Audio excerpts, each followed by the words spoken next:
بسم اللہ الرحمن الرحیم، ویلکم ٹو آور چینل۔ آج کا ہمارا ٹاپک ہے تصوف، یعنی اسپریچولیزم جسے انگلش میں کہا جاتا ہے۔ تصوف کا جو سب سے سبجیکٹ ہے وہ ہے اللہ کی ذات، یعنی وحدہ لا شریک، اللہ تعالیٰ ایک ہے۔ اللہ کائنات میں اپنے مظاہر دکھاتا ہے۔ آج ہم آپ کو تصوف کے دو نظریات، بڑے اہم نظریات کے متعلق آپ کو ایلیبوریٹ کریں گے۔ وہ دو نظریات ہیں، ایک نظریہ وحدت الوجود اور دوسرا نظریہ وحدت الشہود۔ وحدت الوجود حضرت ابن عربی، شیخ محی الدین ابن عربی، جو کہ اسپین میں جب مسلمانوں کا بڑا عروج تھا اور مسلمان تھے 12ویں صدی میں، ابن عربی نے یہ نظریہ پیش کیا۔ اس نظریے کے مطابق تصوف کا یہ نظریہ تھا کہ اللہ کائنات میں ایک ہے، یعنی وحدہ لا شریک، اس کا کوئی شریک ایک ہے، اور تمام کائنات جو اللہ تعالیٰ نے پیدا کیا ہے، انسان، چرند پرند، تمام کائنات کے جتنے اجزاء ہیں وہ اللہ تعالیٰ ہی کی ذات کی، یعنی جز ہیں، اللہ کی ہی اس کے پارٹس ہیں۔ یہ نظریہ تصوف کی دنیا میں بڑا ریولیوشنری بنا اور اس کے بڑے محققین پیدا ہوئے۔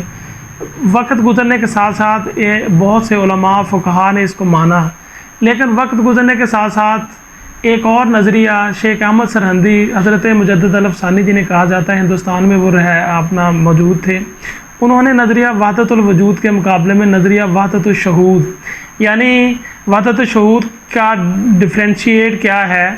وحدت الشہود میں انہوں نے کہا کہ اللہ کی ذات وحدہ لا شریک، یعنی ابن عربی کے مطابق اللہ کی ذات ایک ہے، لیکن جو اللہ نے کائنات میں جو کچھ پیدا کیا وہ اللہ تعالیٰ کی بنائی ہوئی چیزوں کی ریفلیکشن ہے، یعنی اللہ تعالیٰ کی مظہر ہے، ان چیزوں کی مظاہر ہے، لیکن اللہ کی ذات کا حصہ نہیں ہے۔ جو ابن عربی نے کہا تھا کہ کائنات کی ہر چیز اللہ کے وجود کا حصہ ہے، لیکن وحدت الشہود ہے، یعنی اللہ تعالیٰ نے جانور پیدا کیے ہیں، چرند پرند پیدا کیے ہیں، اللہ نے درخت پیدا کیے ہیں، پودے پیدا کیے ہیں، انسان پیدا کیے، یہ اللہ کے وجود کا حصہ نہیں ہے، لیکن یہ اللہ کی بنائی ہوئی اللہ کی چیز ہے، لیکن اس کی ریفلیکشن ہے، یعنی اس کا مظاہر ہے، یعنی اس کی بائی پروڈکٹ ہو سکتی ہے، لیکن ان کے وجود کا حصہ نہیں ہے۔